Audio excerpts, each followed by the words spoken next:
বাড়ো বাড়ো দেখি বাড়ো। বাবা আজকে তো অনেক আইটেম গো। অনেক আইটেম খেতে হবে। থালাটা একটু নিতে হবে, এই পাশে রয়েছে যে। দিতে হবে। দাও একটু। দাঁড়াও দিচ্ছি। দাও দাও দাও।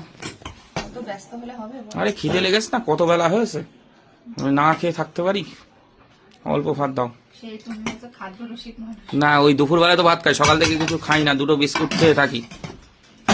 চলো খিদেটা লাগে না, দুপুর বেলায় তো একটুখানি বেশ জমিয়ে খাই। লাল লাল বিট ভাজা। বিট আর গাজর আছে ওতে, শুধু বিট ভাজা না, বিট গাজর লঙ্কা দিলে একটা কাঁচা লঙ্কা, তারপরে ডাল। বাহ, তোমরা আজকে ডাল বানিয়েছো, এটাও দেখে ভালো লাগছে। ডাল তো হয় না। ডাল কি করে হবে বলো, এত মুসুরির ডাল অনেকদিন পর বন্ধুরা, বিট গাজর দিয়ে বেশ ডাল খাবো, একটা মজাই আলাদা। তারপরে ডালো টালো, তারপরে এই মাছটা দিয়ে দিই। দিয়ে দাও। ওরে এত অনেক বড় মাছ, এই বাটিটা হবে? হয়ে যাবে হয়ে যাবে, এক পিস দাও না তুমি। সাইডে দিয়ে দেবো। আরে তাহলে পাতে দাও, না গো হবে। পাতে দিয়ে দাও, পাতে দিয়ে দাও। ভাই কি মাছ এটা? চেলা না? চেলা, সামুদ্রিক চেলা, তোমাদের ফেভারিট মাছ। দিয়ে করেছো মা? বেগুন আর আলু দিয়ে, বেগুন আর আলু দিয়ে। মাছটা মনে হচ্ছে অনেক বড় ছিল।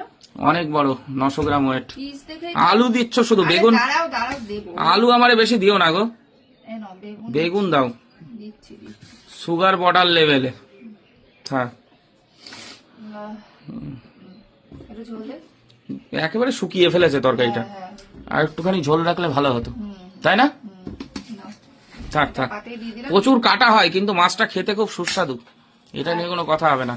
ওই মাছেরও তো সেই ভয়ঙ্কর সাইজ। দাও দাও, বিশাল কই নিয়ে এসছি আজকে, বড় বড় কই। তো বাটিতেও ধরছে না।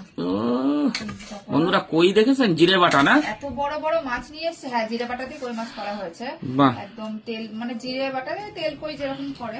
আর কিছু আছে? হ্যাঁ, আর একটা দারুণ জিনিস আছে, কি গো? যেটা নাকি খেলে একদম মনটা খুশি হয়ে যাবে। কি? এই যে টক পালং। ও, টক পালন বানিয়েছে, মাছ ভেঙে করেছে তো। মাছ ভেঙে করেছে। দেখুন, এই টক পালনটা এত সুস্বাদু লাগে, মানে পালং শাকের মতোই দেখতে, কিন্তু ওটা টক হয়, যেমন মেস্তার একটা টক হয়। টক মেস্তা। তো যাই হোক বন্ধুরা, আজকে খাওয়া দাওয়া কিন্তু জবরদস্ত, দেখে নিয়েছেন তো, এই যে থালা ভর্তি মাছ, একবার দেখে নিন।